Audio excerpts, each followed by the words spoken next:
Cool white LED panels, recessed into the ceiling, cast their bright luminescence across the polished granite floor. Light reflected off the 18-inch thick, reinforced concrete walls. The 20-foot by 30-foot room appeared much larger. A faint ozone scent mingled with a subtle metallic tang. This smell originated from two 3-foot by 7-foot steel doors at one end of the room. Each door had a biometric scanner with an opaque black rectangle. In the center of this expansive space, a 12-foot by 6-foot clear polycarbonate cubicle stood. Its walls, 2 inches thick and 8 feet tall, displayed a slight yellowish tint. This tint appeared when the bright overhead lights struck them at a precise angle. The cubicle was sealed to the granite floor with a continuous bead of industrial-grade silicone. Access into this inner space was through a single, smaller, 2-foot by 4-foot polycarbonate door. This door, also 2 inches thick, was secured by 4 deadbolts and a small digital keypad. The air within the vault was still,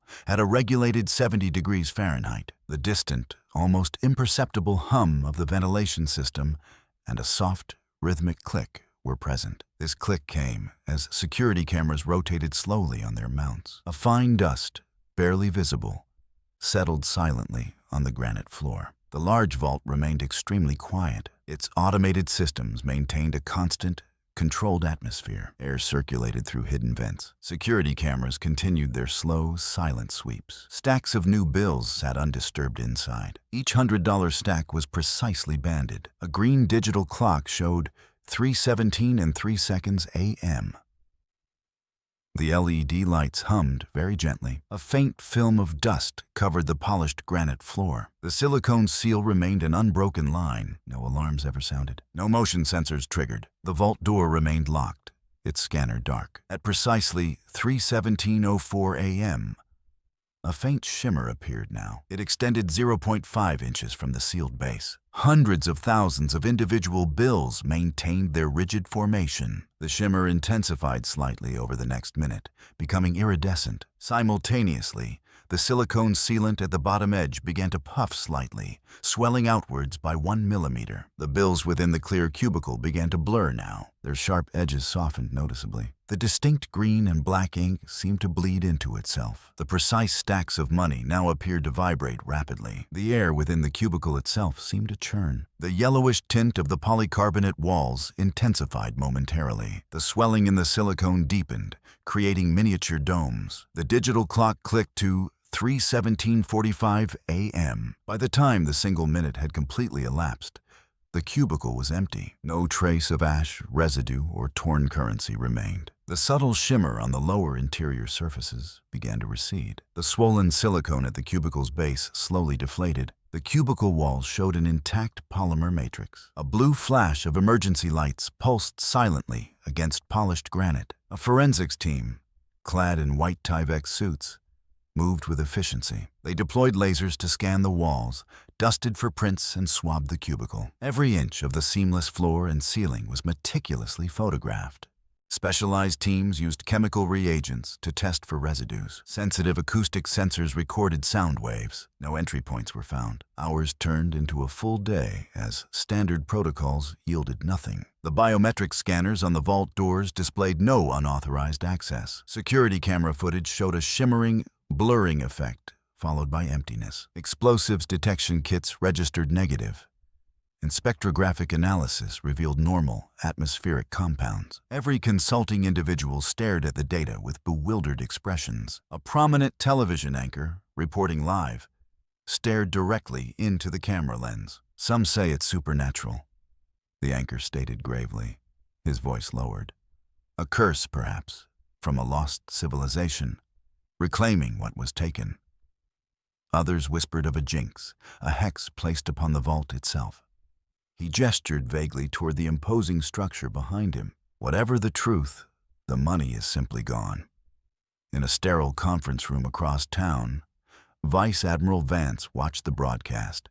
She had a placid expression, a slight upturn at the corner of her mouth. She smoothed the lapel of her tailored Navy suit. A junior analyst, reviewing forensic reports, frowned at a microscopic image. He looked at the Admiral before quickly lowering his gaze. Headlines screamed, "Vault haunted.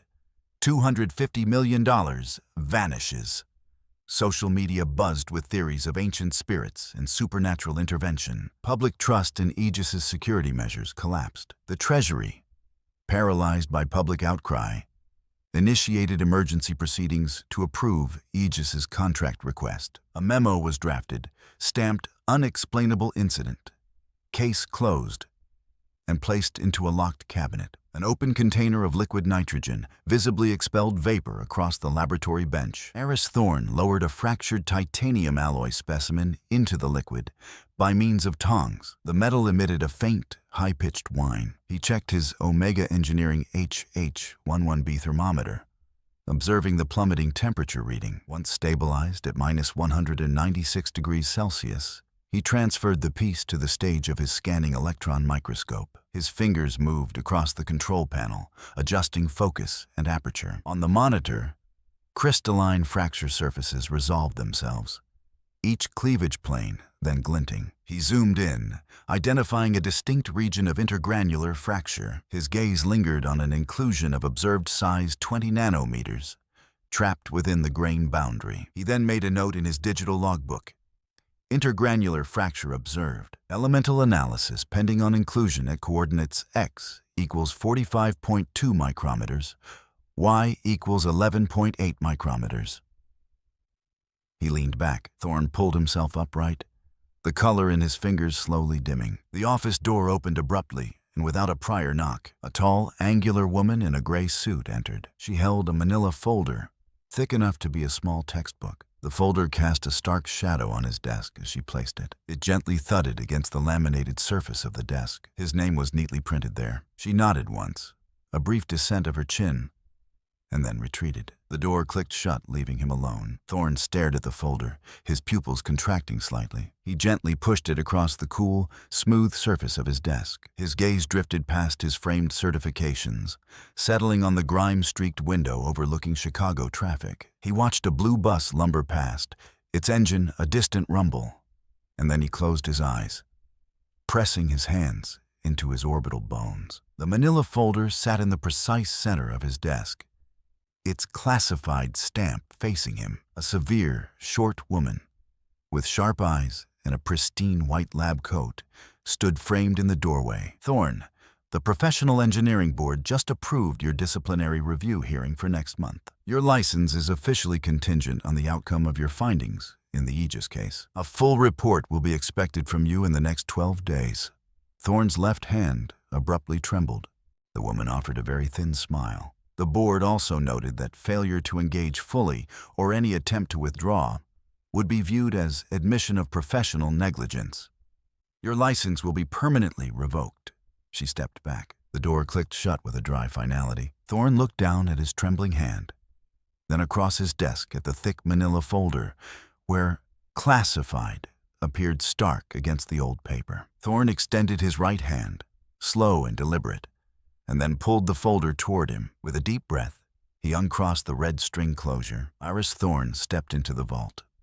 The heavy steel door thudded shut behind him. His eyes scanned the highly polished granite floor, then moved to the colossal central cubicle. The air, faintly ozone-scented, felt very sterile and cold against his skin. He noted the precise alignment of the floor tiles. The unbroken sheen of the steel doors led into the vault. A faint yellowish tint was visible on the cubicle walls. The space contained polished surfaces and perfectly straight lines. He began his systematic inspection, pulling a digital caliper from his field kit. First, he measured the thickness.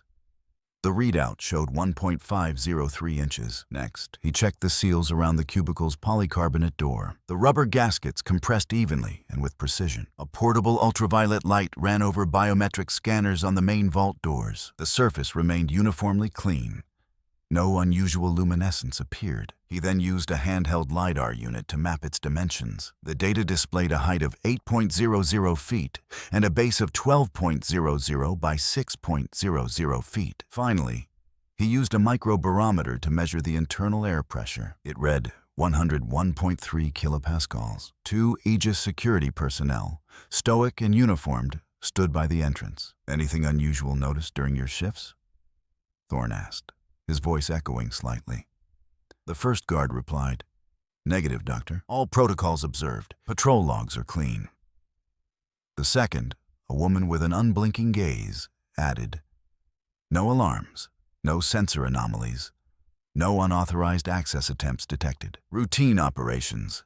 Their responses were delivered with a consistent speaking pattern. Thorne knelt beside the cubicle, running his gloved fingers along the visible silicone bead. He noticed a faint, shimmering haze marring the pristine surface of the panels. It extended upwards from the silicone seal by approximately 0.5 inches on all four walls. He pulled out a portable spectrophotometer and held it against the faint discoloration. The device displayed a refractive index variation of 1.48 to 1.52 in the hazy regions. A 1.58 reading was shown for the surrounding clear polycarbonate. He lowered the spectrophotometer, its cold metal casing resting against his palm. Eris Thorne stepped inside. He knelt beside the cubicle, tracing the faint shimmer. Thorne pulled a small endoscopic camera from his kit. He threaded its flexible probe along the cubicle base. Its internal light recorded the bead sealing the barrier. Later that morning, Thorne sat across from Mark Davies. Mark's uniform showed sharp creases.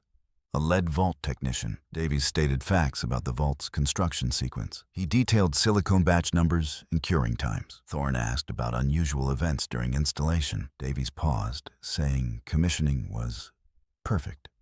The initial sealant supplier went bankrupt then. Thorne made a quiet notation, thanking Davies. For 2 hours, Thorne ran non-destructive tests on seals. Acoustic measurements showed consistent sound wave propagation. Electrical resistivity tests confirmed expected insulating properties. Thermal imaging revealed no significant hot or cold spots. The cool white light reflected sharply off the granite as Thorne knelt, his gaze fixed on the silicon sealant at the cubicle's base. Part of the gray bead now appeared subtly altered. He carefully placed a ruler beside it, noting how it bulged outward. He retrieved a sterile, pre-labeled micro-CT scanner from his kit. He positioned it precisely over the affected area. The device hummed softly, digitally mapping the internal structure for several minutes. It displayed findings: a network of interconnected voids, 20 to 30 micrometers. Material density measured 1.15 grams per cubic centimeter versus the adjoining 1.35 grams per cubic centimeter. He moved swiftly, retrieving a small sealed bag with the polycarbonate sample. He laid it flat on a clean workbench inside the vault carefully. It was positioned alongside the printout, displaying the micro-CT scan of the puffy silicone. Side by side, these two pieces of evidence lay starkly illuminated. He stood, looking at the facts. The fluorescent lights in the service corridor were positioned above. A constant low thrum existed. Underfoot, the linoleum showed scuff marks, dark streaks against its pale gray surface. The elevator at the hallway's far end chimed softly, its doors sliding open. Thorne walked slowly, his shoulders a bit slumped. His gaze drifted. He looked from peeling paint by the fire extinguisher to a faint yellow stain directly overhead. His briefcase swung gently at his side. He lifted his hand to rub the back of his neck. His feet barely cleared the ground as he shuffled into the open elevator. The elevator doors hissed open, revealing a sparse Aegis Security Solutions office on the 9th floor. A woman with short blonde hair, wearing a loose-fitting gray cardigan, was carrying a half-eaten apple. She ambled past the open door, her gaze drifting toward Thorne for a moment. "It's always so drafty in these older buildings, even in August," she mused. Then she took a bite of her apple. She continued down the hallway, disappearing around a corner. Thorne continued his walk down the corridor, moving at a measured and steady pace. A noticeable tremor ran through his right leg. His foot hesitated mid-stride for a moment. His fingers tightened their grip on the cool wall surface. Thorne returned to his lab, preparing for the procedure ahead. He selected a syringe filled with a viscous, clear liquid. From a cryogenic freezer, Thorne retrieved a small, cylindrical vial containing a shimmering powder. He then located a micropipette and a small, heat-resistant glass beaker. Back at the vault, the sterile silence embraced him. He placed his instruments carefully on a polished granite counter beside the breached cubicle. "Wearing nitrile gloves, Doctor?" Thorne carefully chipped a 1 cubic millimeter section from the puffy silicone sealant. He gently placed the fragment into the beaker. He used the micropipette to add 0.5 milliliters of the clear liquid. The sealant fragment changed texture. Next, he measured out 100 milligrams of the powder. He carefully tapped the powder into the silicon. Holding a narrow-beam ultraviolet lamp, he directed its light onto the mixture. The liquid in the beaker immediately turned a distinct, opaque, milky white. With a deep breath, Doctor, Thorne activated the pump, sending continuous hydrogen fluoride gas through the nozzle. The minute stream of gas played across the hazy sample. The faint smell of ozone disrupted the quiet. He watched intently as ambient light reflected off the spectrophotometer's digital display, numbers settling after a tense few seconds. The value read 1.49. He transcribed the number onto his notebook, the pen scratching faintly on the paper. He then adjusted the gas pressure regulator, dropping the flow rate by half again. The micro nozzle directed the gas precisely onto an untouched patch of faintly shimmering polycarbonate. The spectrophotometer's digits flickered rapidly before then locking into place. The displayed value showed 1.57. Thorne carefully set the nozzle down onto the stainless steel workbench. He stood perfectly still, his hands resting on his hips for a moment, his eyes fixed on the shimmering haze on the polycarbonate panel in front of him. The small, handheld spectrophotometer glowed faintly. Its screen indicated a refractive index of 1.50. He picked up the device and looked at the reading again. The refractive index reading was present for the material. This information was observed for their ongoing research. The consistent readings were present. He carefully placed the sensor back down on the workpiece. Thorne smiled slightly, a plan forming in his mind. Thorne retrieved the large, polished polycarbonate section from its protective casing. He cradled the 0.5-inch hazy strip along its base very carefully. Then he walked to the central workbench, its surgical steel glinting brightly. Harsh overhead lights reflected off the surface as he gently set down the composite sample. Beside it, he carefully positioned the micro-CT scan printout, a translucent acetate sheet. This sheet measured 8 inches by 10 inches precisely. The faint lines on the polycarbonate's surface were still visible, as he had noticed before. The printout showed a clear grid pattern with small embedded circles drawn on it. A deliberate 5-inch gap lay between the two pieces of evidence on the steel surface. He fixed his gaze intently on the space separating them. His posture remained rigid and formal. He focused on both the physical gap and the data displayed there. Thorne retrieved the large, polished polycarbonate section from its protective casing. He reached across the table, picking up a discarded soda can, which he then crushed slightly. He set the crushed soda can back down on the table before selecting a sheet from a nearby stack. With careful precision, he tore the standard printer paper into a narrow strip, no wider than his pinky. He held the strip upright against the crushed soda can, observing its vertical posture. The paper, though thin and flexible, maintained its position with a slight, almost imperceptible curl. He then dipped the very tip of the paper strip into a small vial of clear liquid. As the liquid rapidly moved upwards, the strip visibly sagged and collapsed against the can's curved surface. "This is how, Doctor," Thorne stated, gesturing from the collapsed paper strip to the large polycarbonate panel. The liquid-saturated paper strip, no longer rigid, had sagged against the metal. Now imagine that on a much grander scale, with hundreds of millions of thin, flexible dollars, subjected to a carefully engineered process. He then pointed to the faint haze along the bottom edge of the massive polycarbonate wall. This is the area where the spectrophotometer had registered those very unusual readings. The banknotes, once flexible, became flattened against the plastic wall and vanished from view. Thorne retrieved the large polycarbonate section from its protective casing.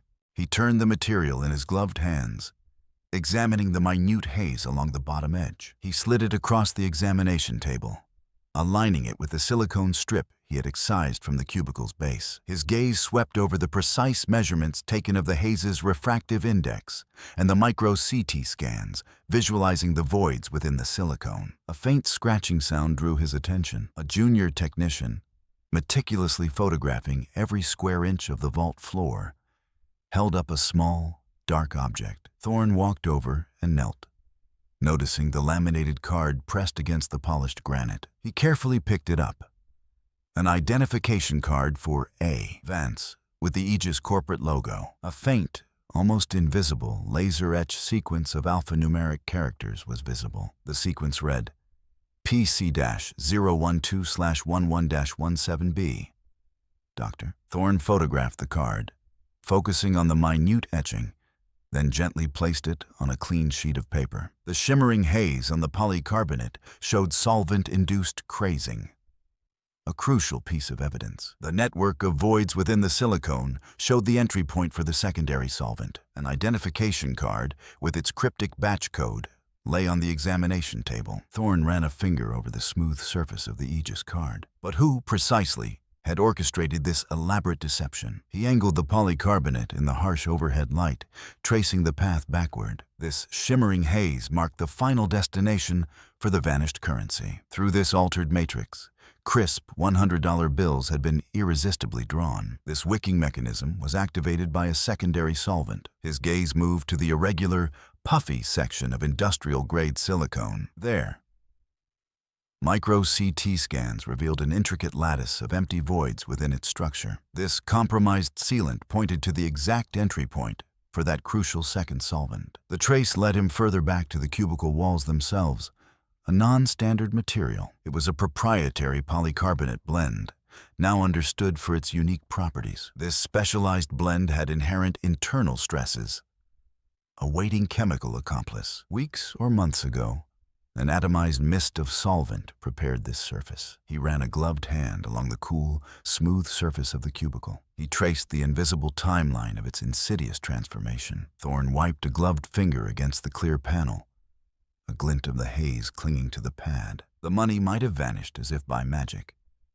But science offers no such phenomena. To achieve such a disappearance, unrestricted access to the vault's interior and the cubicle over an extended period would be needed. Intimate knowledge of the vault's specific chemical composition and stress points would be required. Acquiring the highly specialized solvent for the initial crazing would necessitate access to advanced chemical supply chains. Potentially military-grade or industrial research laboratories would be involved in this acquisition process. The delivery mechanism for this solvent, an atomized mist applied with precision, implied custom-built equipment or modified industrial sprayers. A second, highly volatile solvent, designed to reduce surface tension for the capillary wicking enhancement, would also be needed. This solvent would have to be sourced from restricted chemical suppliers. Injecting this solvent into the cubicle's exterior silicone seal without detection would demand a discreet, specialized pump and a needle-thin applicator. This could be easily hidden within cleaning supplies. Finally, a concealed vacuum manifold, integrated into the Federal Reserve Building's infrastructure, would be paramount for collecting the money without leaving external traces. All of these requirements pointed to a single, authoritative role: someone with executive access to both Aegis's proprietary materials science and the operational logistics within the Federal Reserve. Thorne carefully pressed the microfiber cloth back into its sterile pouch. The hazy evidence of solvent-induced crazing was now undeniable, establishing the how. Dr. Thorne understood this, but the why remained completely obscured. It would undeniably require proof of malicious intent, a specific directive to employ a compromised material. He knew that any advanced polymer formulation for a vault was thoroughly developed and cataloged. This specialized polycarbonate blend could not simply appear. It would have a design brief. There would also be a precise work order and an accompanying batch record for its creation. The manufacturing order would detail the exact ingredient mix and thermal cycling parameters for the material's properties. Crucially, it would include proprietary additives influencing solvent susceptibility. This critical document, likely archived deep within Aegis's Material Science Division, would bear a unique identification number. That unique identification was PC-012/11-17B. Dr. Thorne turned abruptly, his footsteps echoing on the polished granite towards the vault's steel door, his gaze fixed on the tablet in his hand, a new urgent query now forming in his mind. Thorne, documents in hand, walked towards the Federal Records Archive. The building's sterile air did little to calm his trembling fingers. He presented credentials to a stern-faced archivist. Then he was directed through locked doors. This led to a quiet, controlled room. He settled at a large oak table. He pulled a laptop from his bag. Thorne keyed in a complex query now. It targeted government contracts, specifically those awarded within the last 3 years. The query sought security services, high-value asset transport. Search results materialized. A dizzying array of names and numbers. His eyes fixed on a single entry immediately. Contract ID TR-SEC-2023-GH345X. It was awarded to Aegis Security Solutions. Its value was $2.3 billion. The status was under review.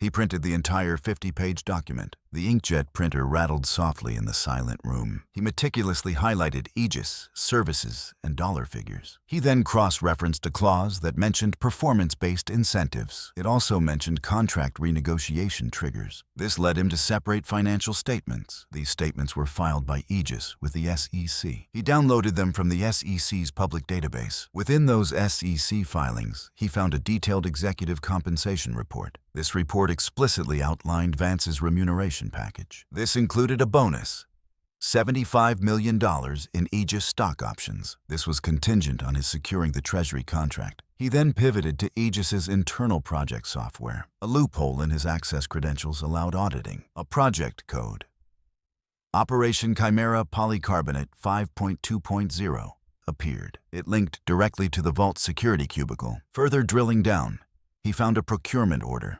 PC-012/11-17B was identical to the ID card. The purchase order was signed by Eleanor Vance herself. The connection solidified in Dr. Thorne's mind. This was a stark professional reality. Eleanor Vance possessed absolute authority. She was the one with the direct financial incentive. The paper trail showed her fingerprints on the material. Thorne opened a blank document on his laptop. With firm, precise strokes, he typed a name. Thorne scanned archived blueprints for the Chicago Vault, specifically the annex construction plans. An adjacent, misfiled folder then came into his view. It held a facility acquisition proposal for a secure Denver data center, dated 3 months prior. A single sentence on the summary page stated its purpose. Polycarbonate specifications to match previous high-security installation, Federal Reserve Bank, Chicago, it read. Beneath the data center proposal was another document. It detailed Aegis Security Solutions' bid for the upcoming federal gold bullion transportation contract. This contract was scheduled to be awarded in 4 days. The Denver data center blueprints lay open before him. They displayed a mirrored layout to the Chicago Vault. This included an identical 12-foot by 6-foot clear polycarbonate cubicle. A faint smudge signature read A. Thorne, Materials Consulting. His signature appeared beneath the material specifications. The Department of Treasury contract renegotiation hearing for Aegis was scheduled for the day after. This gave him just 3 days. Thorne stood. Pushing the heavy folder back into the shelf, Thorne placed an organized binder onto the mahogany table. It overflowed with printouts and micrographs. The undersecretary, with grave eyes, nodded her acceptance. She now had documents detailing the polycarbonate blend and forensic findings. A junior aide distributed copies to various assembled officials. Within the hour, the Undersecretary's office issued an urgent directive. It went to the Department of Treasury's Contracting Division. This ordered frozen contract negotiations with Aegis Security Solutions. A government courier, briefcase secured, departed for federal court. He carried the impounding order for corporate records. The records pertained to material science research. Later that afternoon, Dr. Thorne stood a few feet from Vice Admiral Vance. She emerged from a meeting room, impeccable, in a Navy suit. Her posture was extremely rigid. Her cool, direct eyes met his very briefly. An interesting hypothesis, Doctor, her voice murmured softly.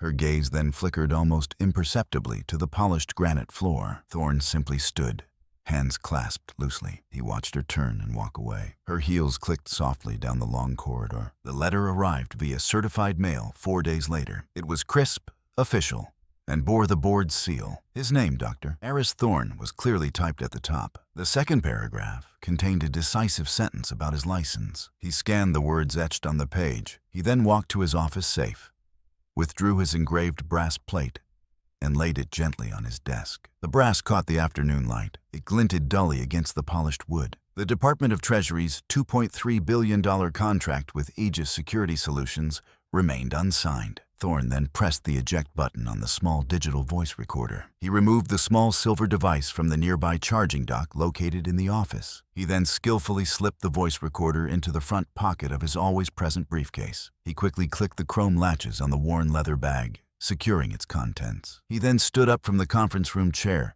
stretching his back after sitting. He picked up the heavy wool overcoat from the coat stand, preparing to leave.